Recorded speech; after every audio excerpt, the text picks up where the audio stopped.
नमस्कार दोस्तों, शिक्षा मनोविज्ञान में आप सभी का स्वागत है। दोस्तों, आज हम बात करने वाले हैं इस वीडियो में शिक्षण विधियों में जो महत्वपूर्ण विधि है, एक प्रायोजना विधि, जिसे प्रोजेक्ट मेथड भी बोला जाता है। प्रायोजना विधि के बारे में आज हम इसमें पढ़ने वाले हैं। और दोस्तों, मेरा पूरा विश्वास है वीडियो देखने के बाद आप इस विधि को भली भांति समझ पाएंगे और यहाँ से आने वाला कोई प्रश्न आप गलत नहीं करोगे। तो आइए दोस्तों, शुरुआत करते हैं प्रायोजना विधि या प्रोजेक्ट मेथड की, जहां से एग्जाम में बहुत ज़्यादा प्रश्न बनते हैं। दोस्तों, प्रायोजना विधि की यदि हम बात करें तो सबसे पहले प्रायोजना विधि का जो विचार दिया था, वह विचार दिया था जॉन डेवी के द्वारा। तो ध्यान रखना है हमें, प्रायोजना विधि का सबसे पहला जो विचार दिया था प्रायोजना विधि के बारे में, वह विचार देने का जो श्रेय दिया जाता है वह किसको दिया जाता है? तो ध्यान रखना है हमें, जॉन डेवी को दिया जाता है। इनके अनुसार बच्चों को पढ़ाने के लिए प्रायोजना विधि होनी चाहिए, यह था जॉन डेवी का मानना। अब दोस्तों, जॉन डेवी का शिष्य था किलपैट्रिक ने इसे एक विधि के रूप में विकसित किया। इस वजह से इस विधि का जो जनक माना जाता है वह माना जाता है विलियम किलपैट्रिक को, जो जॉन डेवी का क्या था? एक शिष्य था। जॉन डेवी का एक क्या था? शिष्य था। तो दोस्तों, यहाँ से आने वाले प्रश्न में कोई कंफ्यूज नहीं होना चाहिए। यदि हमें पूछा जाए कि प्रायोजना विधि का जनक कौन है, तो जनक रहेंगे किलपैट्रिक। किसके विचारों पर यह विधि आधारित है? तो हमारा आंसर रहेगा जॉन डेवी के विचारों पर यह क्या है? आधारित है। अगला क्वेश्चन पूछा जा सकता है कि प्रायोजना विधि का सर्वप्रथम विचार किसके द्वारा दिया गया? तो यह दिया गया था जॉन डेवी के द्वारा। दोस्तों, किलपैट्रिक ने प्रायोजना विधि की परिभाषा बताई, जो महत्वपूर्ण परिभाषा मानी जाती है, और यहाँ से बार बार यह परिभाषा एग्जाम में पूछी जाती है। विलियम किलपैट्रिक के अनुसार प्रायोजना की परिभाषा, तो परिभाषा वहां पर एग्जाम में दी जाती है और पूछा जाता है कि यह परिभाषा किसके द्वारा दी गई थी।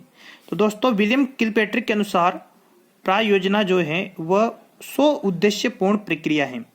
मतलब एक उद्देश्यपूर्ण प्रक्रिया है, इसमें एक उद्देश्य छुपा हुआ होता है जिसको मन लगाकर सामाजिक वातावरण में पूरा किया जाता है। प्रायोजना एक 100 उद्देश्यपूर्ण प्रक्रिया है जिसको मन लगाकर सामाजिक वातावरण में पूरा किया जाता है। मतलब इसमें जो भी काम करते हैं वह अकेला नहीं करता है, कोई भी व्यक्ति समूह में इस काम को करते हैं। इस वजह से इसको सामाजिक वातावरण में पूरा किया जाता है।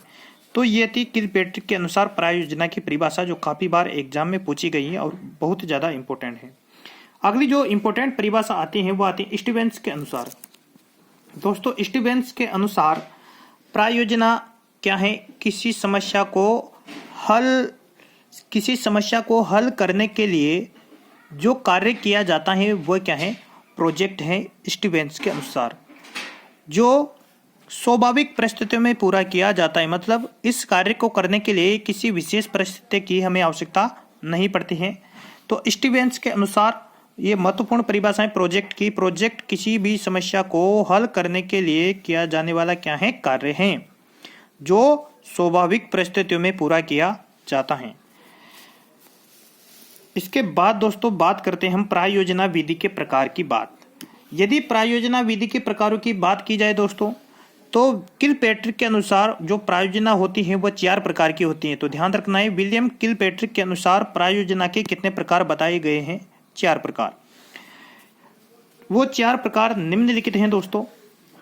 प्रायोजना विधि का जो पहला प्रकार है वह है सृजनात्मक या रचनात्मक प्रायोजना। दोस्तों, प्रायोजना के इस प्रकार में बच्चे मिलकर कोई नई चीज बनाते हैं, नई चीज का सृजन करते हैं या कोई नवीन रचना करते हैं। इस वजह से इसको बोला जाता है रचनात्मक प्रायोजना या सृजनात्मक प्रायोजना। प्रायोजना का जो अगला प्रकार है विलियम किलपैट्रिक के अनुसार वह है समस्यात्मक प्रायोजना। दोस्तों, इस प्रायोजना में किसी समस्या का समाधान बच्चे मिलकर करते हैं, इस वजह से इसको समस्यात्मक प्रायोजना बोला जाता है। प्रायोजना का जो अगला प्रकार है वह है आनंदात्मक प्रायोजना। इस प्रायोजना में जो भी कार्य किया जाता है वह आनंद के उद्देश्य से या मनोरंजन के उद्देश्य से किया जाता है, इस वजह से इसको आनंदात्मक प्रायोजना बोला जाता है। प्रायोजना का जो अगला प्रकार है वह है अभ्यास प्रायोजना। इस विधि में या इस प्रायोजना के इस प्रकार में व्यक्ति किसी कार्य का क्या करता है, अभ्यास करता है। अभ्यास करने के लिए इसका उपयोग किया जाता है। तो दोस्तों ये विलियम किलपैट्रिक के अनुसार प्रायोजना के 4 प्रकार हो गए: सृजनात्मक या रचनात्मक प्रायोजना, समस्यात्मक प्रायोजना, आनंदात्मक प्रायोजना या अभ्यासात्मक प्रायोजना। दोस्तों यहाँ से भी एग्जाम में प्रश्न आते हैं। प्रश्न इस प्रकार से आता है दोस्तों, आपसे पहला प्रश्न यहाँ से बनेगा कि विलियम किलपैट्रिक के अनुसार प्रायोजना के कितने प्रकार हैं। तो हमें ध्यान रखना है 4 प्रकार हैं। अगला क्वेश्चन यहाँ से ये पूछा जा सकता है कि निम्न में से कौन सा प्रायोजना का प्रकार है, या निम्न में से कौन सा प्रायोजना का प्रकार नहीं है।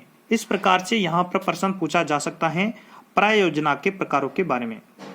दोस्तों तो आज हमने इस वीडियो में बात की है प्रायोजना विधि के का विचार किसने दिया था, प्रायोजना विधि के जो जनक थे वह कौन थे, और प्रायोजना विधि की प्रायोजना की जो परिभाषा है महत्वपूर्ण किलपैट्रिक और स्टीवेंस के अनुसार, तो वो पढ़ी है हमने। और बात की हमने प्रायोजना के प्रकारों के बारे में।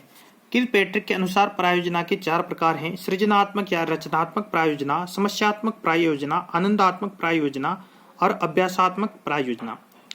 दोस्तों यदि आपको वीडियो पसंद आता है तो इसको लाइक कीजिए, शेयर कीजिए, कमेंट कीजिए और हमारे चैनल को सब्सक्राइब करना ना भूलें। प्रायोजना विधि का जो अगला पार्ट है वह शीघ्र अपलोड कर दिया जाएगा दोस्तों। धन्यवाद दोस्तों।